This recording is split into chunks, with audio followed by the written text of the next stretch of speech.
Working to end domestic violence with chocolate. I'm Carissa Mandrakia, here with Heather Giampapa. Heather, tell me a little about A Woman's Place. A Woman's Place is Bucks County's only domestic violence service and prevention organization. We serve over 3,000 clients and their children each year with our direct services, our hotline, our shelter, our legal advice services, our counseling services. We also reach over 10,000 community members each year through our prevention project, which is where we go out into schools, hospitals, neighborhood groups, try to talk about domestic violence and how it affects our community, stop it before it starts. We also have programs in our empowerment project that help our clients after their point of crisis, helping them to move on and live their own lives. A lot of our clients have been financially abused as well as physically and emotionally. They've never had a bank account or a credit card, anything like that. So we have financial empowerment programs and self-sufficiency programs to help them start to lead their own healthy, independent lives.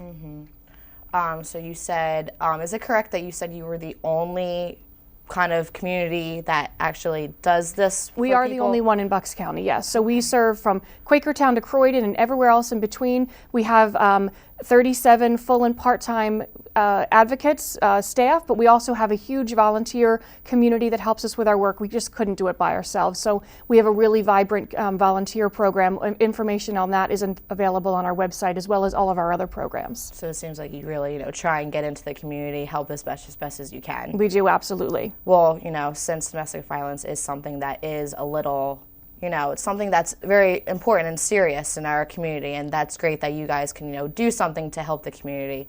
Now, on the fun side, I heard that you're actually doing an event coming up. We do. We have our largest fundraiser of the year coming up on April 1st. It's called our Chocolate Lovers Fantasy. This is our 22nd year running this event. It is a wonderful event. We have silent and live auction items. We have a sit-down dinner, music, dancing, but most importantly, we have chocolate. We get lots of chocolate donated from our community, from bakeries, from candy stores, from talented individuals. So from the second you walk in to the event, which is at the Fuge in Warminster, there's chocolate everywhere. We encourage you to eat dessert first. And so you can just eat chocolate all night long, along with everything else that we do. We also, along with the silent and live auctions, we have a mission program that we do that night for our work. And this year we're going to be focusing on our children's program, working to raise money to fund our children's program and the work that we do with the children who have experienced domestic violence, and helping them to get back emotionally healthy with their caregivers and with themselves. And so it's a really great program, and it's a really wonderful event. It's a lot of fun. Okay, so if someone were to get tickets, where would they get them? You can get tickets on our website, www.awomansplace.org. Go under Support Us and then Events, and then there's our Chocolate Lovers Fantasy. Tickets are available online.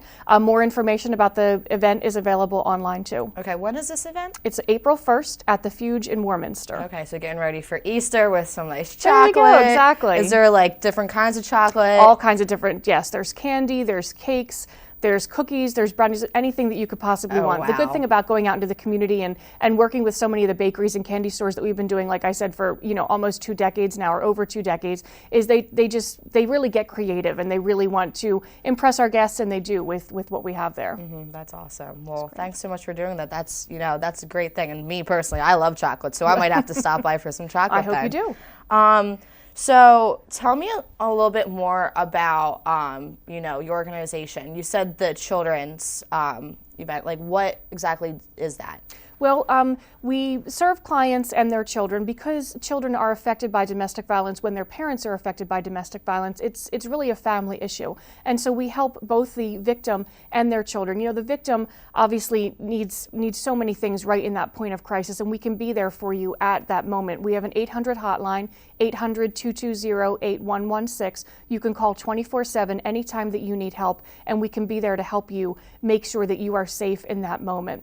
And after that moment, when you're getting yourself back together, there's emotional things that both our victim and their children are going to go through. There's a breakdown in the bond between parent and child when domestic violence occurs. And so we work to try to help them come back together again, to heal the emotional as well as the physical that they've been through. So we have counselors for our clients and for their children. We have one-on-one counseling. We have support groups for both our adults and kids. And we also have therapy programs to bring the caregiver and their children together. So we do all kinds of things to make sure that the family unit comes back together after experiencing such a traumatic incident. Yeah, I bet. I mean, people don't really understand, that this can affect the child just as much as it can affect the parent. Absolutely. And also we want to, teach the child, going forward, break the cycle.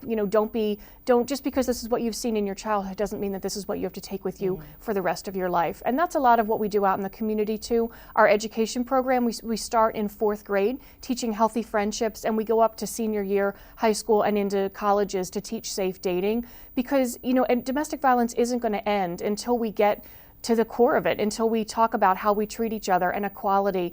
And telling somebody that, he hit you on the playground means he likes you, that's the kind of thinking that we have to stop. And that's why we try to get into schools at a young age to teach children that there's other ways to show people that you like them, and it doesn't have to be violent. Yeah, I remember that's what I was told when I was younger. They're like, oh, it's okay, he's being mean to you, he likes you. Right. But yeah, definitely, I definitely agree with that. Well, Heather, thank you so much for joining us today. It was a pleasure. Well, thank you for having me. I appreciate You're it. very welcome. So everyone, remember, if you want some chocolate, definitely go to the Chocolate Lovers Fantasy.